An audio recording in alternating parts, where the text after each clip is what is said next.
Job, capítulo 1. Ese es el libro más antiguo de la Biblia y es uno de los libros más conocidos entre el mundo no cristiano. Quizás la mayoría de ellos saben qué le pasó a Job. Pero increíble que el Señor lo haya incluido en su palabra, y está claro que si está incluido en la palabra, es decir, en las escrituras, es para nosotros. Es decir, lo escribió para que esta mañana usted que está acá escuche estas palabras. Entonces vamos a tratar de mantener nuestras mentes concentradas allí. Trataremos de encontrar a Cristo glorificado, glorioso, en el Antiguo Testamento una figura y sombra, en el Nuevo Testamento realidad completa. Allá un anuncio, una promesa que vendría. En el Nuevo Testamento la seguridad vino, fue a la cruz, rescató a su pueblo, ascendió a los cielos, se sentó a la diestra del Padre para interceder por ellos constantemente. Esta mañana, para el que está en Cristo, esa es su seguridad, las promesas que Él nos ha hecho. Para aquellos que no están en Cristo, entonces tendrá que ser el mundo un lugar de mucha incertidumbre, de mucha movimiento, como un pantano donde no hay fundamento firme. Veamos pues entonces, o leamos el texto sagrado, Job capítulo 1. Dice así la palabra del Señor. Hubo en tierra de Uz un varón llamado Job, y era este hombre perfecto y recto, temeroso de Dios y apartado del mal. Y le nacieron 7 hijos y 3 hijas. Su hacienda eran 7,000 ovejas, 3,000 camellos, 500 yuntas de bueyes, 500 asnas y muchísimos criados. Y era aquel varón más grande que todos los orientales. E iban sus hijos y hacían banquetes en sus casas, cada uno en su día, y enviaban a llamar a sus 3 hermanas para que comiesen y bebiesen con ellos. Y acontecía que habiendo pasado el turno, los días del convite, Job enviaba y los santificaba, y se levantaba de mañana y ofrecía holocaustos conforme al número de todos ellos. Porque decía Job: quizás habrán pecado mis hijos y habrán blasfemado contra Dios en sus corazones. De esta manera hacía todos los días. Un día vinieron a presentarse delante del Señor los hijos de Dios, entre los cuales vino también Satanás. Y dijo el Señor a Satanás: ¿de dónde vienes? Respondiendo Satanás al Señor, le dijo: de rodear la tierra y de andar por ella. Y el Señor dijo a Satanás: ¿no has considerado a mi siervo Job, que no hay otro como él en la tierra, varón perfecto y recto, temeroso de Dios y apartado del mal? Respondiendo Satanás a Jehová dijo: ¿acaso teme Jehová Dios de balde? ¿No le ha acercado alrededor a él y a su casa y a todo lo que tiene? Pues claro que te va a adorar. El trabajo de sus manos has dado bendición. Por tanto, sus bienes han aumentado sobre la tierra. Pero extiende ahora tu mano y toca todo lo que tiene, y verás si no blasfema contra ti en tu misma presencia. Dijo el Señor a Satanás: he aquí, todo lo que tiene está en tu mano. Solamente no pongas tu mano sobre él. Y salió Satanás de delante del Señor. Y un día aconteció que sus hijos e hijas comían y bebían vino en casa de su hermano el primogénito. Y vino un mensajero a Job y le dijo: estaban arando los bueyes y las asnas, paciendo cerca de ellos, y acometieron los sabeos y los tomaron, y mataron a los criados a filo de espada. Solamente escapé yo para darte la noticia. Aún estaba hablando cuando vino otro que dijo: fuego de Dios cayó del cielo, que quemó las ovejas y a los pastores y los consumió.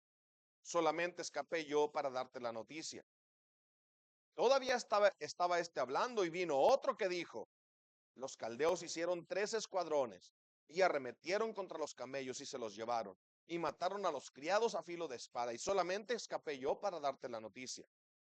Entre tanto que este hablaba, vino otro que dijo, tus hijos y tus hijas estaban comiendo y bebiendo vino en casa de su hermano el primogénito. Y un gran viento vino del lado del desierto y azotó las 4 esquinas de la casa, la cual cayó sobre los jóvenes y murieron. Solamente escapé yo para darte la noticia. Entonces Job se levantó, rasgó su manto, se rasuró su cabeza, se postró en tierra y adoró. Y dijo, desnudo salí del vientre de mi madre, desnudo volveré allá. El Señor dio, el Señor quitó, sea el nombre del Señor bendito. Y termina el capítulo 1 con estas palabras. En todo esto no pecó Job, ni atribuyó a Dios despropósito alguno. Es decir, que no había pasado nada que el Señor no lo hubiera ordenado. Esa es la razón por la cual Job podía decir, sea el nombre del Señor bendito, porque toda la calamidad que había enfrentado él sabía de parte de Dios. Y ese es el texto que queremos meditar en esta mañana. El 21. Dijo Job, después de las noticias drásticas de cada uno de sus emisarios, desnudo salí del vientre de mi madre, desnudo volveré allá. El Señor dio, el Señor quitó, sea el nombre del Señor bendito. Hay una palabra que no se encuentra en la historia, pero que es evidente que resalta por todos lados. De hecho, en la Biblia completa no está esta palabra, pero la palabra que describe con mucha perfección estos acontecimientos se llama providencia, la providencia de Dios. Jeremías describe la providencia de Dios así, en Lamentaciones 3:37. Después de todo lo que ocurrió con Jerusalén, con Israel, que fueron llevados cautivos a Babilonia, allá en Babilonia, Jeremías entiende que es Dios el que ha causado todo y dice, ¿quién será aquel que diga que sucedió algo que el Señor no mandó? ¿Quién será aquel que diga que sucedió algo que el Señor no mandó? R.C. Sproul decía, si hay una molécula en alguna parte del universo que se mueve por sí misma, ese es Dios. Dios, el que conocemos, dejaría de ser Dios y esa molécula sería Dios mismo. El único que tiene vida en sí mismo es Dios. Lo contrario es ignorar y no conocer con profundidad lo que significa esta palabra, la providencia de Dios. Y eso sería algo muy aterrador porque estaríamos absolutamente al azar de algo inerte, sin vida, a ciegas, a la suerte, al movimiento de los astros, como dicen los paganos,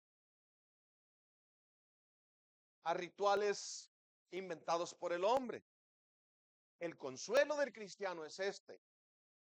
No hay absolutamente nada en sus vidas que el Señor no haya ordenado. Y lo que el Señor ha ordenado es para su bien. Es decir, lo reciben como de la mano de un Padre amoroso. Así que conocer y confiar en la providencia de Dios hace que las circunstancias adversas o favorables obren para el bien espiritual de los que el Señor ha redimido. ¿Por qué?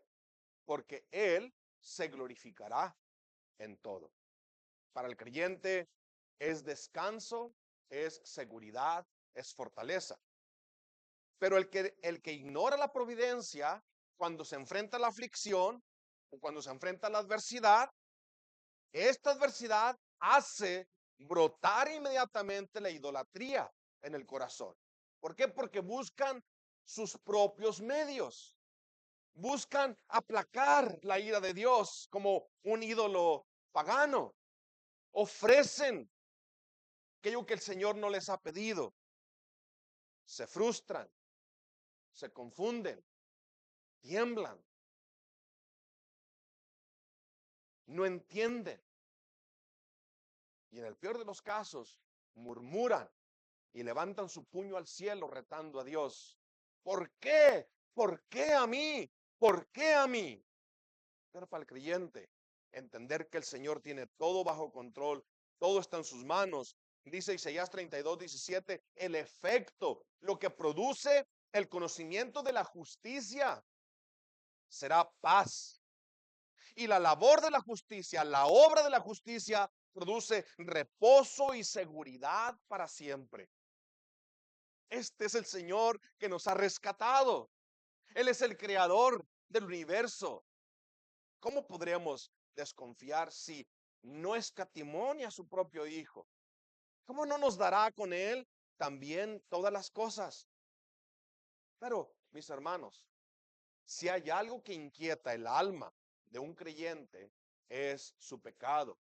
No las circunstancias adversas, lo que inquieta el alma del creyente es su pecado. Entonces, conocer la providencia de Dios, conocer la bondad de Dios, aumenta el dolor y la vergüenza. La vergüenza de la maldición de la naturaleza caída de los hijos de Adán. La vergüenza y el dolor de conocer la santidad, la paciencia, el amor, la bondad de Dios. La vergüenza y el dolor de aquel que conoce su propia iniquidad sobrepasa por mucho el dolor de cualquier circunstancia adversa. Decía John Bunyan cuando estaba afligido por su pecado y no encontraba descanso. Veo viejos trabajar como si fueran a ser dueños de todo el mundo, como si no se fueran a morir. Y veo cristianos completamente derrotados por cosas pasajeras. ¿Sabes cuáles cosas pasajeras decía él? Como esposa, hijos, amigos. Y lloran. Y dice, y no se afligen por mi alma. Decía él, el dolor y la vergüenza de conocer al Señor glorioso y conocer el pecado era una realidad en la vida de Job. Porque él dice que cuando sus hijos hacían fiesta, él después de la fiesta los separaba, los santificaba y hacía holocaustos. Porque decía Job, quizás habrán pecado mis hijos y habrán blasfemado contra Dios en sus corazones. Job buscaba el descanso para su dolor en aquello que era sombra y figura, es decir, holocaustos, sacrificios de animales. Pero para nosotros una realidad. Cristo Jesús, el Hijo de Dios, vino. El Padre cargó sobre él el pecado de sus hijos, el pecado de su pueblo. El pecado de los que creen lo toma y lo pone sobre el Hijo. Y la justicia de Dios mata al Hijo en el lugar de los culpables. Dice Hebreos de esta manera, el castigo que cargó nuestro Señor lo pone en contraste con aquellas figuras y sombras del Antiguo Testamento. No por sangre de machos cabríos ni de becerros, sino por su propia sangre, entró una vez para siempre en el lugar santísimo. Y escuche esto, entró una vez para siempre en el lugar santísimo, obteniendo eterna redención. Esto es descanso. Que Cristo obtuvo eterna redención. Y añade Hebreos 13:12, por lo cual también Jesús para santificar. ¿Ves? Lo mismo que buscaba Job con sus hijos, ahora el Señor lo hace con sus hijos, para santificar a su pueblo. Mediante su propia sangre, padeció fuera de la puerta. Esto, mis hermanos, es gracia. Oh, maravillosa gracia. Es demasiada alta, no la alcanzamos a entender. Que Dios, el Creador, de todo el universo también sea nuestro Redentor. Que Dios, el creador del universo, en Cristo, sea nuestro Padre. Esto es gracia, gracia maravillosa. El salmista clama en el Salmo 139, 5 y 6 y dice: por detrás y por delante me has cercado y tu mano pusiste sobre mí. Tal conocimiento es demasiado maravilloso para mí, es muy elevado, no lo alcanzo a entender, no lo puedo comprender. Y Romanos 8:23 lo dice de una manera más fácil. Dice entonces Romanos 8:23, sabemos, y esta es la frase que hace la diferencia en aplicar bien ese texto o en aplicarlo mal. Sabemos que a los que aman a Dios, todas las cosas cooperan para bien. Esto es, para los que son llamados conforme a su propósito. El mundo lo tuerce, como que ahora te da licencia. Todo lo puedo en Cristo que me fortalece. Todas las cosas ayudan para bien, es decir, en el adulterio en el que estás viviendo, en el negocio en el que estás robando, en tu infidelidad de seguir quebrantando los mandamientos del Señor. Para Job entonces conocer que Dios había provisto para el pecado o la blasfemia, no solamente de sus hijos, sino de él mismo, esto era un descanso grande. Y entonces él podía decir: desnudo salí del vientre de mi madre, desnudo volveré allá. El Señor dio, el Señor quitó, sea el nombre del Señor bendito. Vamos a ver este texto en tres partes. Lo que el Señor quita a sus hijos, lo que el Señor, al revés, perdón, lo que el Señor da a sus hijos, en primer lugar, lo que el Señor quita a sus hijos, y en tercer lugar, lo que el Señor es para sus hijos. El Señor dio, el Señor quitó, sea el nombre del Señor bendito. Lo que el Señor da a sus hijos, todo, absolutamente todo, según Romanos, dice que todo les ayuda a conocerlo más, les ayuda a amarlo más, les ayuda a adorarlo más, les ayuda a luchar contra el pecado, es decir, aquello que él da. Dice que nos es suficiente para vivir una vida piadosa a la que hemos sido llamados. Todo lo que el Señor da debe ser usado para llevarnos a la madurez espiritual. Contrario al mundo, pues lo que ellos reciben de Dios, lo que ellos reciben de la mano de Dios, los hace más prepotentes. Puedes verte a ti, me dijo un señor rico. Puedes ver tu situación. Ahora veme a mí y dime, ¿a quién el Señor le ha mostrado más amor? Él medía el amor de Dios según el tamaño de la chequera.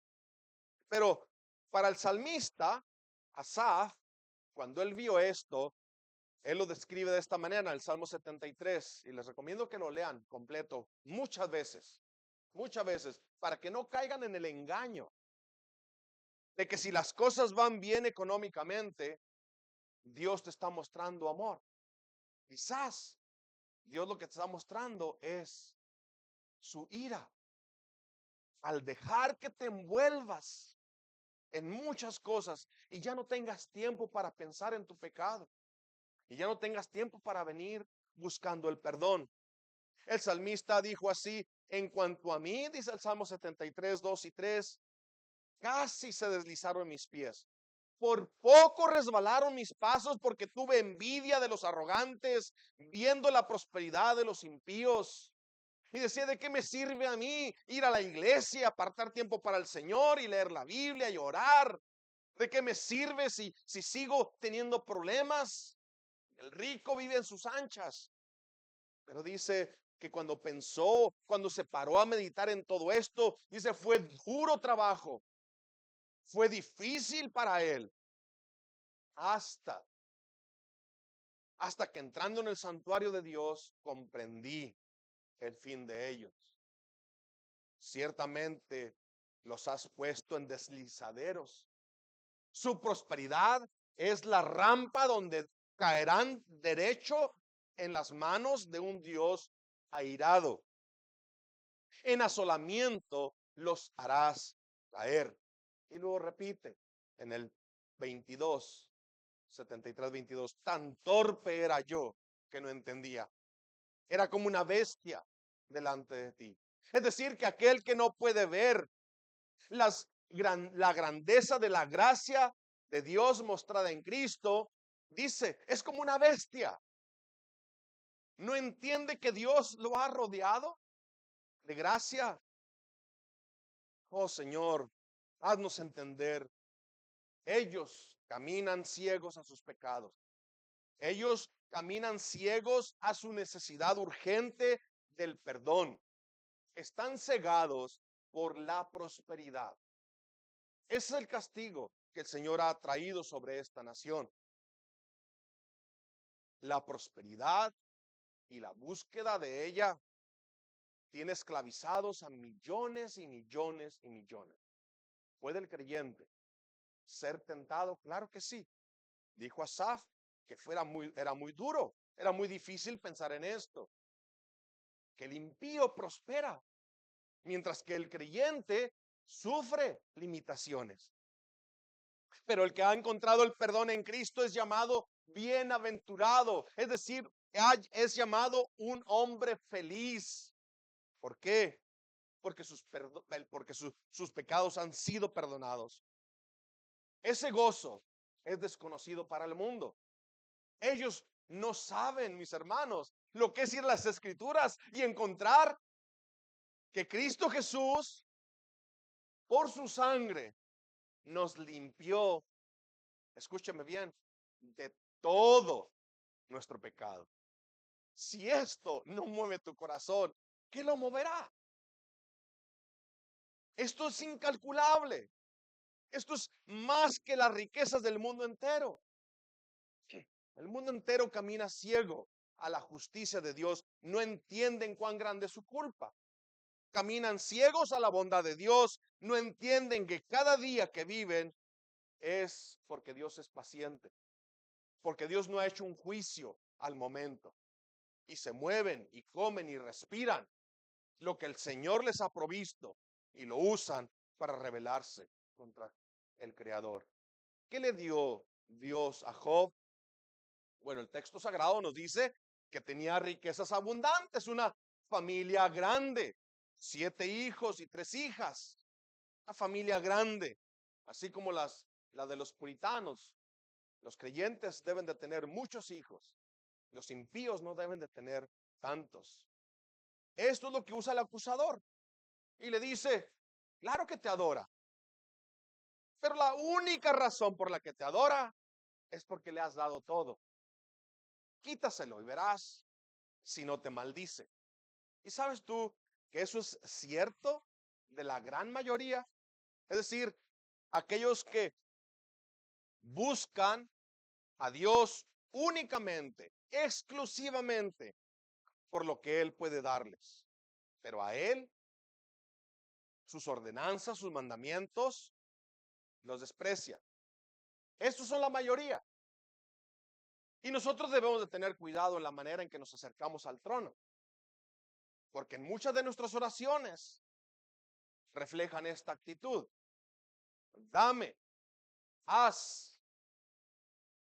Pero si tú vas a la oración modelo, es decir, la manera en que el Señor nos indica cómo orar, Él dice, no lo hagan así, no lo hagan como los hipócritas y no lo hagan como los paganos. Ustedes háganlo así. Padre nuestro, que tu nombre sea santificado, que tu voluntad sea hecha y que tu reino se extienda.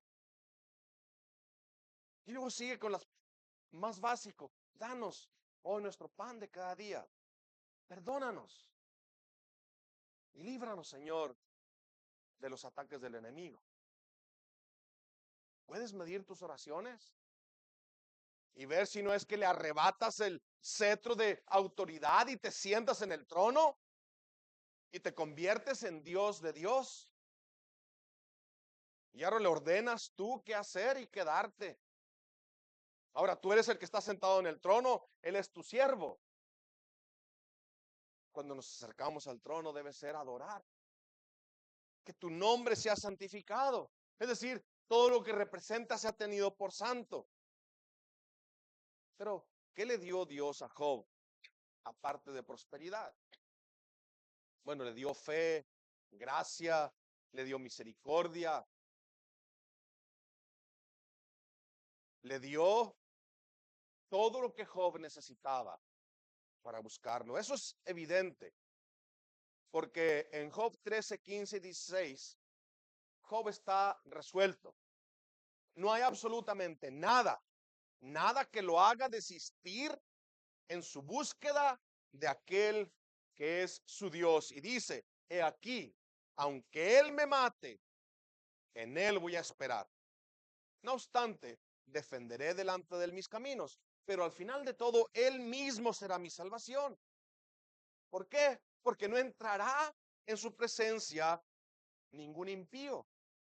¿Ves que para Job todavía seguía siendo el gozo más grande encontrar el perdón y la salvación en el Señor? ¿Qué es esto? Sino gracia y misericordia. Ese es el fundamento de nuestra fe. Es el fundamento de nuestra fe, que de Cristo nosotros recibimos gracia sobre gracia sobre gracia. Que la misericordia de Él es nueva cada mañana. Que la misericordia y la gracia que me dio ayer, me la gasté ayer y que ahora me da nueva. Es la gracia del Señor la que nos sostiene. Es la gracia del Señor la que nos salvó. Es la gracia del Señor la que me ayuda a caminar. Es la gracia del Señor la que me mantiene perseverando. Es el caso de cada uno de los redimidos. Job no era la excepción. La pregunta mayor, la más grande en la mente de él era esta: ¿cómo se justificará el hombre con Dios? ¿Cómo se justificará el que ha nacido de mujer? ¿Cómo? Bueno, él lo confiesa: tú eres mi salvación. Aunque me quites la vida, yo voy a seguir confiando en ti, porque yo sé que tú lo vas a hacer para tu gloria. Ahora, el conflicto en el que nos encontramos, es decir, la seguridad del perdón, la realidad de mi responsabilidad de luchar contra el pecado que queda aún en mí. Esta es la realidad de cada uno de los creyentes. Lutero la llamó así: simul justus et peccator, que significa al mismo tiempo justo y pecador. Pero para esta lucha, el Señor también nos ha provisto de medios por los cuales nosotros podemos sostenernos. ¿Cómo? Bueno, nos da grandes bendiciones, pero muchas veces también nos ayuda quitándonos. Es decir, el Señor da, pero también el Señor quita. Dios fue conocido como el pastor de Israel. Así que en su oficio de pastor, Él guía las almas de aquellos que Él amó desde la eternidad pasada. Y a estos que Él ha rescatado, no solamente les da, también les quita. Les da lo que les ayuda en su madurez espiritual y les quita aquellos que les estorba para que puedan ver su pecado o para que puedan ver su gloria con más claridad. Muchas veces las cosas, las circunstancias nos ciegan, el dolor nos ciega, la aflicción nos hace temblar, pero el Señor tiene que hacernos esto para que podamos entonces perder el gusto por las cosas temporales y entonces tus ojos sean puestos en las cosas eternas. El Señor dio, dijo Job, el Señor quitó. Todo lo que el Señor da ayuda en el crecimiento espiritual. Todo lo que el Señor quita ayuda en el crecimiento espiritual de sus hijos. Otra vez, aquellos que están en el mundo y no conocen la providencia de Dios, cuando el Señor les quita, tiembla. Brota la idolatría, buscan medios paganos como acercarse a Dios. Pero para el que conoce la providencia, corre a refugiarse en los brazos de un Salvador amado, de un redentor tierno, un refugio seguro. Meditemos en esto. ¿Qué tenía Job? Bueno, tenía todo. Pero aparte de las cosas materiales, tenía la fe. Tenía la seguridad de la salvación. Pero piensa en esto. ¿Qué perdió Job? Y la respuesta es, de acuerdo a las normas del mundo, Job perdió todo. Pero nosotros podemos decir, no, no perdió todo. Le quedaba lo más grande, Dios. Todavía tenía a Dios. Había perdido todo lo que el mundo da, pero nunca había perdido lo que Dios da. Y ahí es donde nosotros tenemos que encontrar nuestra fortaleza, es decir, conocer aquello que el Señor nos ha concedido en Cristo. La entereza, la constancia del que conoce el propósito divino. Este soporta cualquier circunstancia, la más terrible que pueda ser, o la más terrible que te puedas imaginar. Eso es lo que sostenía Job. Escuche conmigo, Job 19, 23 al 27, y vea lo que la gracia había hecho en la mente de este hombre.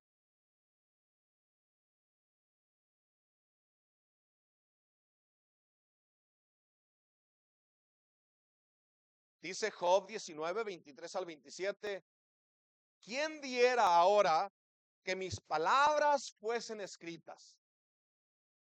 ¿Escuchas? Y lo dice, ¿quién diese que se escribiesen en un libro? Que con cincel de hierro y con plomo fuesen esculpidas en piedra para siempre. Estas son las palabras que Job quiere que todo el mundo las sepa, es decir, que grabaran de una manera que nunca se olvidara. Esto, yo sé que mi Redentor vive y al fin se levantará sobre el polvo, y después de deshecha esta mi piel, en mi carne he de ver a Dios, al cual veré por mí mismo, y mis ojos lo verán, y no otro, aunque mi corazón desfallece dentro de mí. ¿Puedes comparar la confianza de Job con tu confianza? ¿Sabría Job que sí se escribieron sus palabras? ¿Se daría cuenta que sí se escribieron en un libro, pero no fueron escritas con cincel de hierro o con plomo, ni fueron esculpidas en piedra? Esas palabras fueron grabadas en el corazón de aquellos que han sido rescatados, de aquellos que fueron prometidos a Abraham de entre todas las naciones. Sí, Job se grabaron en el corazón de los redimidos, porque la historia de la cruz para ellos es gloriosa. Palabra, la palabra, yo sé que mi Redentor vive, para nosotros es sí, nosotros también sabemos que Él vive, Cristo vive, Cristo vive, la Escritura se cumplió, todas las promesas del Antiguo Testamento son en Cristo, sí, amén. El resto camina por el mundo sin disfrutar estas cosas, no las conocen, no se sostienen. Para Job, una promesa futura, para nosotros una realidad. Ahora, aquellos que han encontrado esta realidad van por el mundo con mucha seguridad y tienen de Dios un mandamiento y una promesa. Vayan y cuéntenle al mundo entero de esta historia, que el Redentor vino, que el Redentor fue a la cruz, que realmente murió, pero que el Redentor se levantó con poder de la tumba y vive para siempre. Y la promesa para aquellos que van anunciando su nombre es esta: yo estoy con ustedes todos los días hasta el fin del mundo. También dijo esto del Espíritu Santo. Dice, yo me voy, pero no los voy a dejar huérfanos. Ahora es lógico y natural que cuando pasan cosas terribles, uno tiembla, uno se aflige. Es cierto, pero para los redimidos, aún en el momento difícil, aún allí encuentran muchas razones para adorarlo todavía. El salmista se predicaba a sí mismo, ¿no? ¿Se recuerdan que decía el salmista? Oh alma mía, ¿por qué te abates dentro de mí? ¿Por qué te confundes? ¿Por qué tiemblas? Espera en Dios, espera en Él. Aún he de alabarle, porque aquellos que Él llamó han sido llamados a vida nueva, han sido llamados a la santidad. Y esto, mis hermanos, les digo con todo el corazón, se los digo con todo el corazón, sin ningún afán de incomodarlos. No hay mayor bien para el alma. No hay mayor bien para el alma que pierda el cariño por las cosas temporales. No hay mayor bien para el alma que ser afligida. Porque en esta situación es cuando más tienden a aferrarse al Señor. Debería ser al revés, ¿no? Que cuando estamos llenos de prosperidad, con más fuerza lo alabemos y con más fuerza sirvamos y con más entereza obedezcamos. Pero es al revés. En esta primera prueba la mayoría fallamos. Es la segunda la que hace bien a nuestra alma. Quiero que nada más piensen dos cosas que nos ayudan como creyentes. La aflicción nos ayuda en la búsqueda de la santidad. Es decir, que el Señor no va a permitir que tu corazón se vaya tras otros ídolos. El Señor no va a permitir, el Señor no va a competir por tu adoración. Si Él te ha rescatado, Él hará en ti, creará en ti este deseo de adorarlo. Y dice el salmista en el 119, 67 y 71, antes que fuera yo humillado, descarriado andaba, mas ahora guardo tu palabra. Dice el 71, bueno me es haber sido humillado para que aprenda tus estatutos. Es allí donde pierde el sabor el mundo, donde las cosas temporales las ves como lo que son, pasajeras, y tus ojos son puestos en las cosas eternas. Es allí donde tú puedes adorar con más claridad a tu Redentor. Y la segunda razón por la cual es bueno para los hijos de Dios el ser afligidos es porque pueden ser ejemplos para otros. Es decir, si tú en la aflicción, aún allí tú te levantas y como Job dices, aunque me mate, lo voy a seguir adorando. Entonces otros cobran ánimo, dice Pablo. La mayoría de los hermanos, viendo mis prisiones, es decir, estando en la cárcel y Pablo predica el evangelio, los que están afuera dicen, bueno, ¿por qué Pablo en la cárcel predica con tanto pasión y nosotros afuera no? Y dice, se atreven mucho más a hablar la palabra del Señor sin temor. Nos ayuda en la búsqueda de la santidad, nos ayuda para hacer bendición para otros. El incrédulo no encuentra ninguna razón para adorar a Dios en la aflicción. Él blasfema, murmura, se queja, pone su cara contra Dios. No acepta y no recibe del Señor aquello que le ayudará para bien de su alma. ¿No recibiremos del Señor todo? Es decir, las cosas buenas y las que no me gustan. Pues ahí será probado mi corazón. El Señor dio, el Señor quitó. Y la respuesta de un corazón nuevo es, sea el nombre del Señor bendito. Que lo que el Señor da a sus hijos, lo que el Señor quita a sus hijos y lo que el Señor es para sus hijos. En aquello que dio, en aquello que quitó, para los hijos de Dios, el Señor es bendito, bendito por los siglos. Asaf añade en el Salmo 73, 24, 26, después del conflicto de ver al impío prosperar y luego ver su necesidad. Y dice que era como una bestia que no entendía. Hasta que llegó al templo, entendió el futuro de ellos y el futuro de él. Entonces dijo, era como una bestia, no entendía. Pero dice el salmista, dice Asaf, me has guiado según tu consejo. Es decir, Otra vez, la providencia de Dios la puedo ver ahora en mi vida. Me has guiado según tu consejo y después me recibirás en gloria. Ahora ves la rendición de su corazón. Aquello que yo pensaba que era malo fue para mi bien. Me has guiado según tu consejo y según tu consejo es que yo no tenga tanto dinero. Y según tu consejo es que yo no sea famoso y no sea pastor de YouTube con 10 millones de likes. Él quiere, así ha querido. Y dice, después que pase todo, me recibirás en gloria. Y luego hace una pregunta a sí mismo, una pregunta para él mismo. Pregunta, ¿a quién tengo yo en los cielos sino a ti? Y fuera de ti, nada deseo en la tierra. Mi carne y mi corazón desfallecen, mas la roca de mi corazón y la porción y mi porción es Dios para siempre. Los judíos piden señales, dijo Pablo, los griegos buscan sabiduría, pero nosotros predicamos a Cristo crucificado.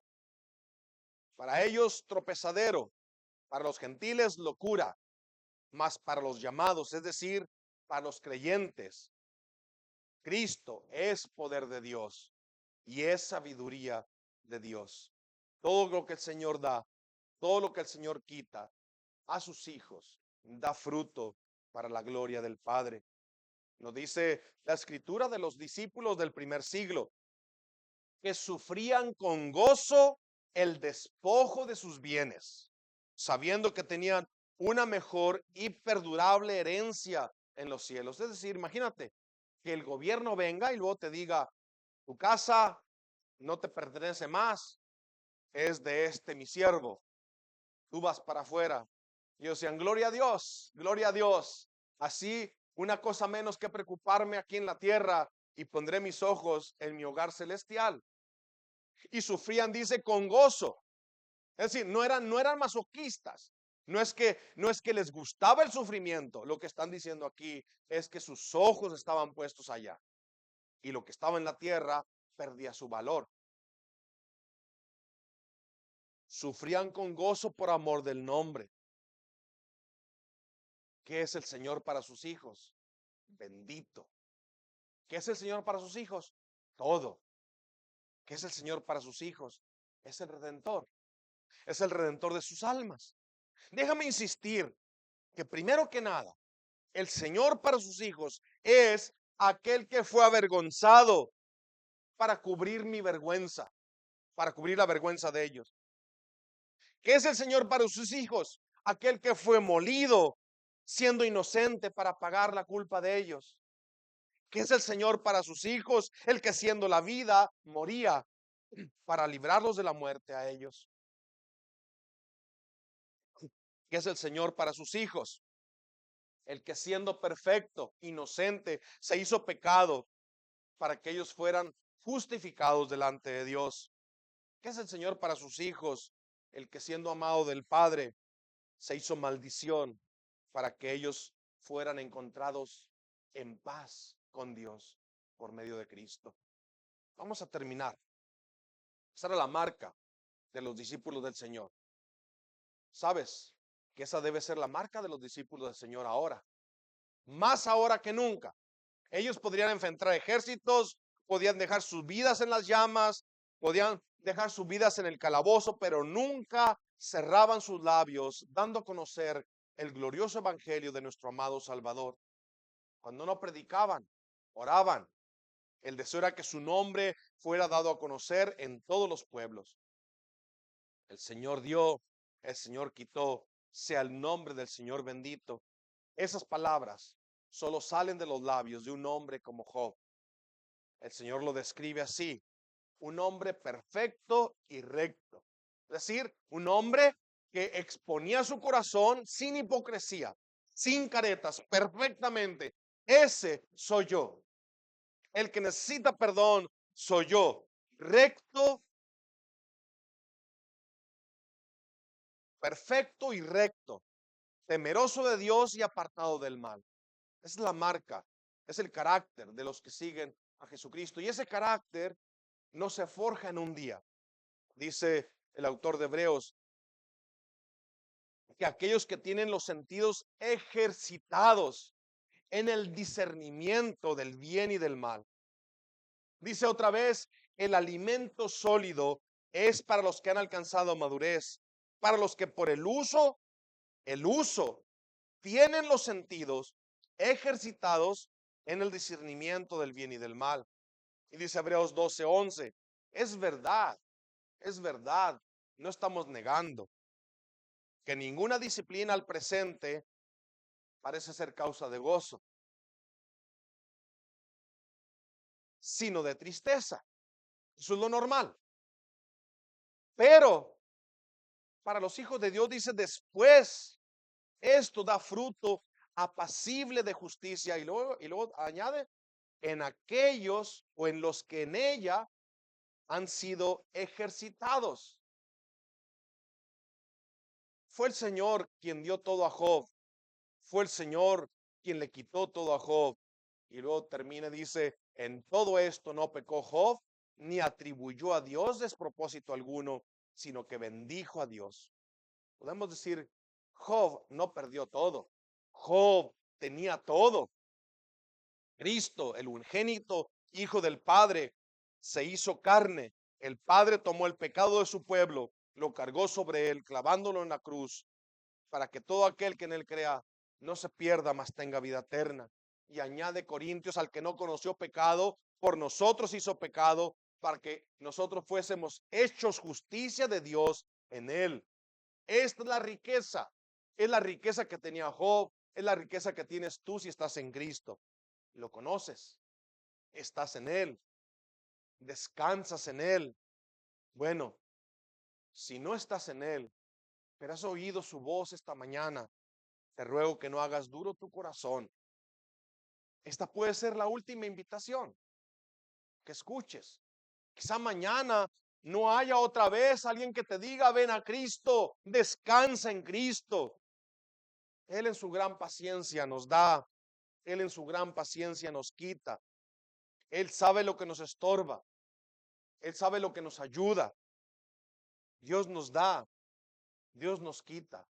Pero solo aquellos que conocen a Cristo pueden decir sin ninguna hipocresía, sea el nombre del Señor bendito. Así es que Job es llevado a un nivel más alto de madurez espiritual. Y termina el relato y dice Job, de oídas te había oído, mas ahora que mis ojos te ven, me aborrezco y me arrepiento en polvo y en ceniza. Vamos a orar. Gracias, Padre, otra vez por la historia de Job. ¿Qué aprendemos? Aprendemos, Señor, que los que te tienen a ti tienen todo. ¿Qué aprendemos? Que los que no te tienen a ti no tienen absolutamente nada. Que los pobres aquí en el mundo con Cristo son realmente ricos. Y que los ricos aquí en el mundo sin Cristo realmente son los más pobres, los más miserables. Ayúdanos, Padre, entonces a entenderlo y ayúdanos a no ser confundidos. Ayúdanos a desear las cosas de arriba y no las de abajo. Ayúdanos a hacer nuestro tesoro en el cielo y no en la tierra. Oh Padre eterno, que el tiempo que nos queda ya no hagamos lo que agrada a los impíos.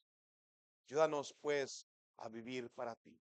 Y Padre eterno, te rogamos por los que aquí todavía no te conocen, que ellos también puedan ver la gloria de Dios por lo que les da y por lo que les quita. Seas glorificado en esta hora, Señor, en el nombre de tu Hijo amado, Cristo Jesús. Amén.